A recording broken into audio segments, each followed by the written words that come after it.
Le président du Mouvement pour la Régénération du Cameroun, MRC, a annoncé son intention de se présenter en mai dernier. Désolé de vous interrompre, ce rapport peut contenir des commentaires soumis au choix de l'auteur. S'il vous plaît, si vous êtes nouveau sur cette chaîne, veuillez vous abonner et activer la cloche de notification. De cette façon, vous serez averti lorsque nous publierons de nouveaux rapports sur cette même chaîne. Merci.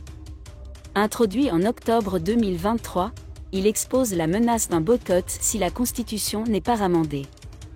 Il a peur d'être éliminé par la loi. Maurice Kamto se concentre sur l'art. 121 du Code électoral. Il exige que chaque candidat recueille au moins 300 signatures auprès des élus des 10 régions du Cameroun, avec 30 signatures dans chaque région.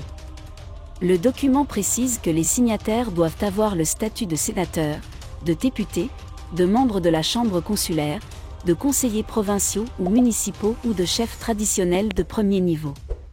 La loi précise également qu'une même personne ne peut présenter qu'une seule signature pour un candidat. Un certain nombre de candidatures à l'élection présidentielle de 2018 ont été rejetées car elles ne remplissaient pas cette condition. L'équation pourrait s'avérer compliquée dans le cas de Maurice Kamto, qui a fait campagne en 2018 sous le surnom de « punisseur » pour punir l'actuel gouvernement RDPC.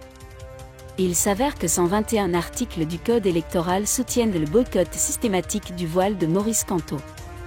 Suite aux élections législatives, municipales et régionales de 2020 et en protestation contre les résultats annoncés de l'élection présidentielle de 2018 en faveur du président sortant Paul Biya, la MRC Maurice Kamto se retrouve désormais sans représentation populaire, sans élection au Parlement et sans conseillers régionaux ou municipaux. Par ailleurs, le gouvernement actuel a confirmé la nomination de chefs traditionnels de premier ordre, avec une prime pour la nomination d'un sénateur par le président de la République. Une influence similaire du pouvoir couleur RDPC est clairement visible dans la constitution du département consulaire, d'une part, et du département de l'agriculture, de la pêche, de l'élevage et des forêts, CAPEF. Chambre de commerce, d'industrie et d'artisanat.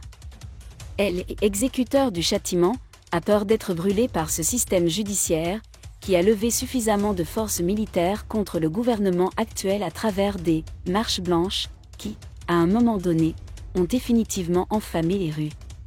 C'est pourquoi il menace activement de boycotter l'élection présidentielle de 2025 si la loi électorale n'est pas modifiée dans ses règlements qu'il considère dépassés et porteurs de germes d'exclusion, car notre régime ne sent pas le sacré.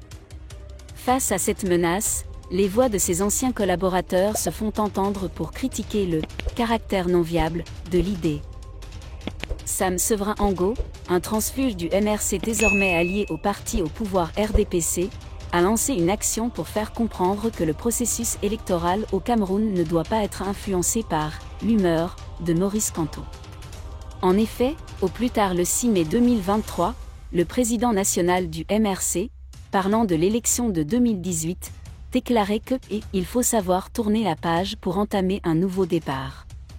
Maurice Kamto a alors suggéré à ses militants de se préparer à une échéance plus proche qui pourrait intervenir cette année, en 2024 ou aux dates officielles en 2025, avant d'affirmer sans ambages « nous ne pouvons pas permettre qu'il soit ignoré ». Le congrès national du MRC, prévu les 9 et 10 décembre 2023 au Palais des Congrès de Yaoundé, permettra de clarifier la position du parti sur la réélection de Maurice Kamto, à la tête de l'organisation. Cette politique de plus en plus controversée et critiquée de l'intérieur. Merci d'être resté avec nous jusqu'à ce point. Comme toujours pour promouvoir la liberté d'expression, laissez vos opinions à ce reportage dans la section commentaires ci-dessous. Si vous avez aimé cette vidéo, merci de liker, partager, commenter et surtout vous abonner à la chaîne. Et on se retrouve très vite pour une prochaine.